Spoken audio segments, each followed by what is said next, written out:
In 1975, Steve Sasson invented the world's first digital camera. Before that, filmmakers used to work with large reels of films and a lot of heavy equipment. So with a digital camera, anyone could get into filmmaking.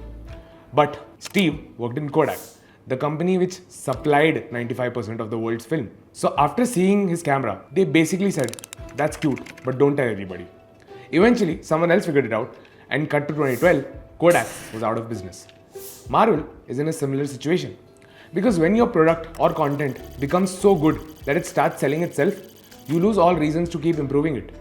I mean, why would you take any risk? And think about it. How many of their movies after Endgame have actually tried something new? Isn't it the same old ice-breaking jokes, random crossovers, and absolutely low-effort fan service? What's ironic is these were the same things that actually made them successful. They're so busy recreating the elements of success that they're missing out on the most important one, the element of surprise. So the first thing that really bugs me about Marvel's recent movies are the stories. They're just plain boring now. But it's actually the opposite before Phase 4. I mean, just think about the build-up for Thanos. There were post-credit scenes, subtle hint in storylines. Phase 3 was the ultimate crescendo.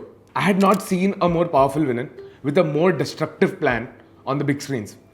And Infinity War was so much better than the Endgame, simply because of its list of unexpected moments, like Loki's death, Thor's final blow, and obviously the ending.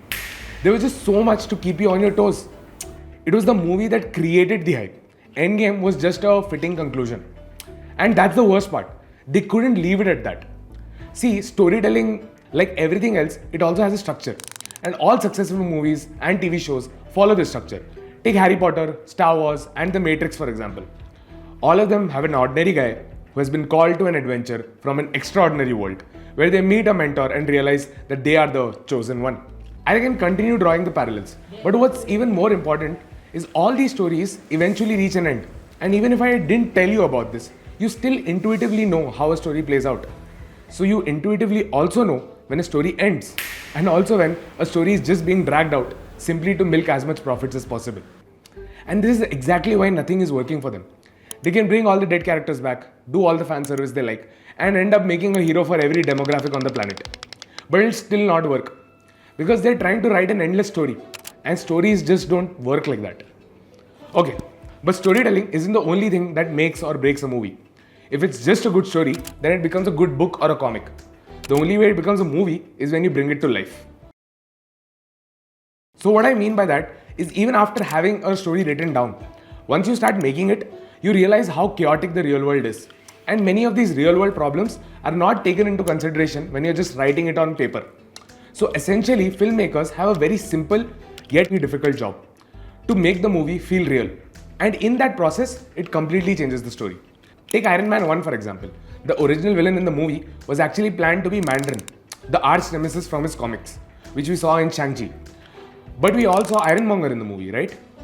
Yes, and no one knows why. The only way even I got to know this is because this actor mentioned it by mistake in Iron Man's behind the scenes. And because it was the Mandarin was originally, then there was going to be like two different bad guys, and then the scripts were being worked on, and it came back. He says, "No, it looks like you wanted to wear a suit. You've got your suit." I said, "Oh, great." Was that an Easter egg? Something that was slipped in on purpose? We'll never know. But it's clear, once the film went into production, they understood that executing Mandarin with 10 magical rings and the spirit realm in Tony Stark's tech-based reality would either just not fit, or even worse, go out of budget. Now, in case you didn't know, this was Marvel Studios' first film, which was funded from a loan taken on the collateral of all the famous Marvel characters. If Iron Man wouldn't have worked out, MCU would cease to exist. Noticing a pattern here, right now the reason why Marvel isn't doing something new is because they're afraid it won't work out and they'll lose money. But the situation wasn't any different when they started out, although the reaction has completely changed. What could be the possible reason? Well, only one thing: survival.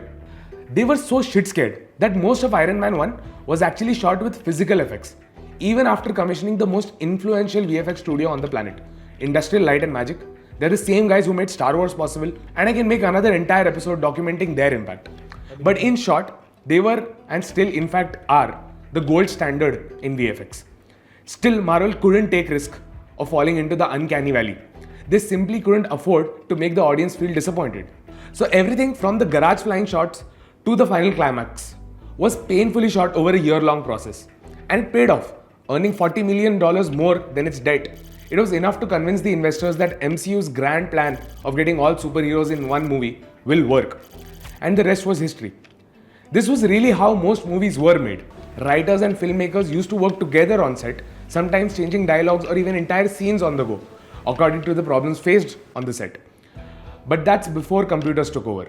Now most movies are being shot in a closed green room with infinite possibilities but zero challenges for saving costs. And see how the tables have turned. Now VFX companies bid for Marvel's work, where the lowest bidder and the fastest turnaround times win. And those teams pull day and nights together to make it happen. See, I don't necessarily think hustle culture is a problem. Rockstar Games does the same thing while making the best games on the planet. But it's done in the service of the story and audience, not just the profits. Simply put, the biggest problem Marvel has right now is that they're not working on any new problems. And if you really look at it, it's not just Marvel.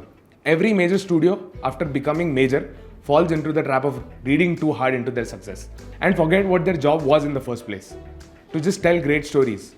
I guess DC understood this long ago, and maybe that's why they said, you either die a hero or live long enough to see yourself become the villain.